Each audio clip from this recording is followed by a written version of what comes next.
Hi guys, Arthur here from Homeowner DIY. Guys, this is your quick tip of the week. So for this tub here, the wingback 90 has a steel nipple, so it's threaded. Now, because of the trim that's being installed, this needs to be removed, but of course, since we have a tiled wall, there's no way to actually remove the wingback 90 without opening a hole in the wall. So what I'm going to show you is a simple way to convert this to make sure that you're going to be able to install your trim. Now I think what happened here was the trim was decided on after the fact that the roughened body was installed inside the wall. But with that in mind, what we'll do now is material and tools. Alright, this is the material and tools list for this job. So I have some 1/2-inch copper pipe, 1/2-inch T, 1/2-inch coupling, MIPxswt adapter, Flux, solder, Emery cloth, pipe compound, also known as pipe dope, Teflon tape. For tools, I have a block here so I don't burn my table, fitting brush, tube cutters, propane torch because I'm only doing a couple solder joints, flathead screwdriver for leverage, and then a flashlight to check for leaks. Guys, this is the material and tools list for this job. So let's make this transitional piece. All right, so these are the two types of wingback 90s that you can get. I think they're also called drop ear 90s as well. So this one is threaded by Sweat, and then this is Sweat by Sweat.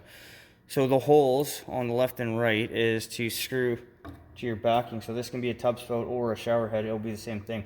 Now inside the wall, this is what is there, and the homeowner wants to use a design that has this brass piece, so you need copper coming out of the wall, which is like this. Now, because it's not inside the wall, I have to adapt to it. So the plan here will be that this will be screwed in like that.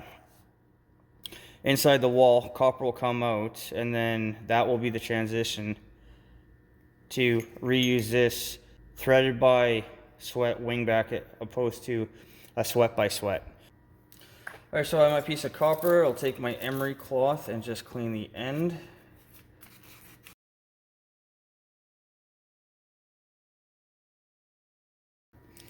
Alright, and then I will clean the inside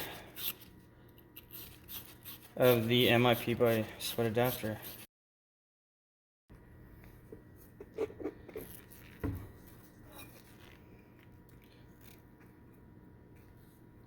So for Flux, you only need a skim coat. You don't need much.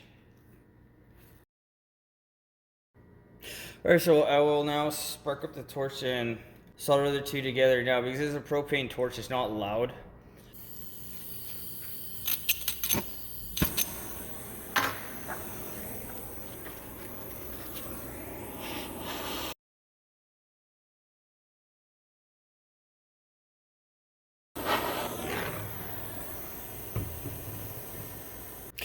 Alright, so give it just a little bit of time to cool down.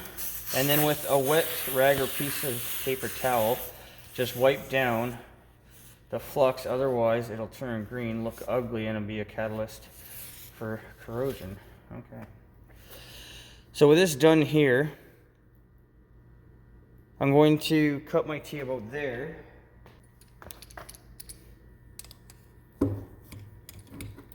I'm just eyeing this out. I don't need a measuring tape.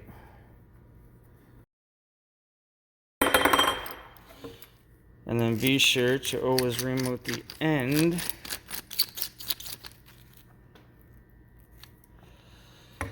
And now it'll be a rinse and repeat for cleaning the T.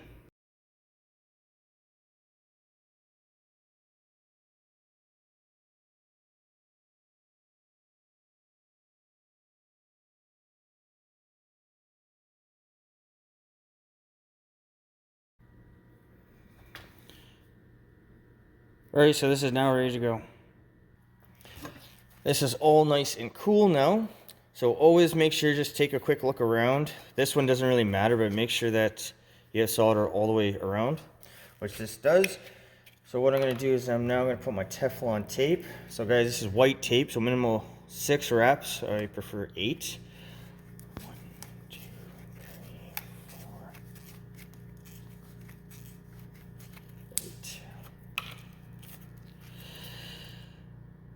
So I'm not going to put dope on this right now. I'll do it when I'm on site. But now this is ready to go. So the idea will be that I am going to put my flathead screwdriver into here and use that for leverage. And then the portion that's sticking out will get cut off, coupled, and this will be the transition for the style of tout spout that is being installed. Alright, so the nipple can be pulled out.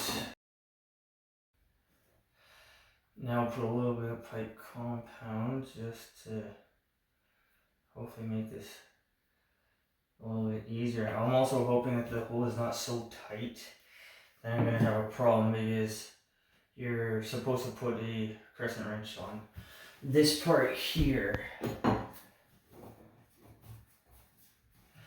Alright, now with a flathead screwdriver.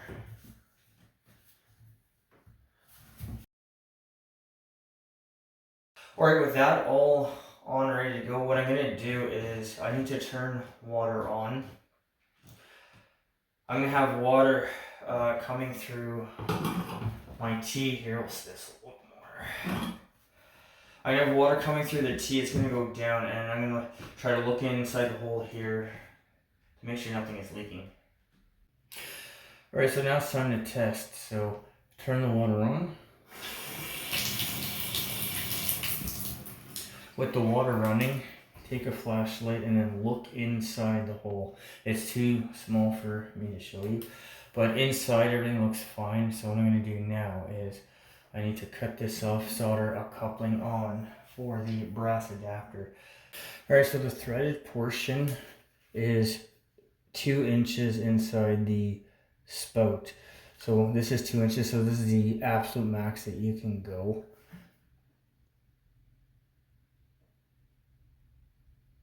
So even something like that is going to be fine.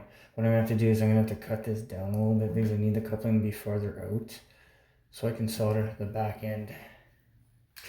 Alright, so I've set this up where the cutters will be as close to this as basically as I can get it. All I'm going to do is just cut off the end.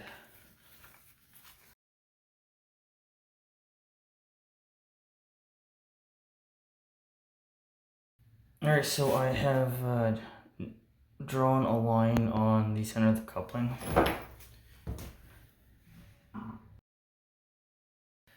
So I'm going to cut this back here, and that should give me just enough space to be able to solder this. Alright, so this is the spout here. And then this is the adapter. So the threaded part will thread into, sorry, goes the other way. So it'll thread onto like that. So what you need to do is figure out how far this thing needs to be, the brass piece here needs to be off the wall, because what you want is something of this nature. But you can see the amount of threads down in here. It gives you a fair bit of play.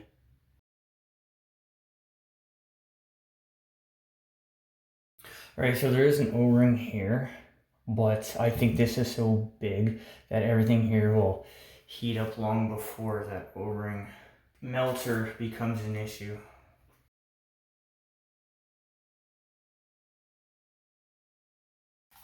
Alright, with everything ready to go, now this needs to be turned on.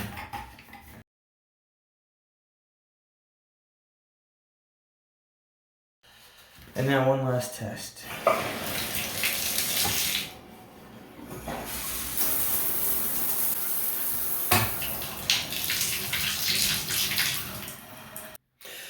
Okay, so everything worked out on this one. This is the first time I've ever done something like this before.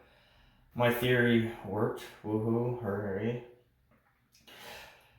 But if you ever come across the issue where maybe you want to change trim kits and the spout has a different attachment style as what was previous, this is a way that you can go from threaded to copper. Guys, that's your quick tip of the week.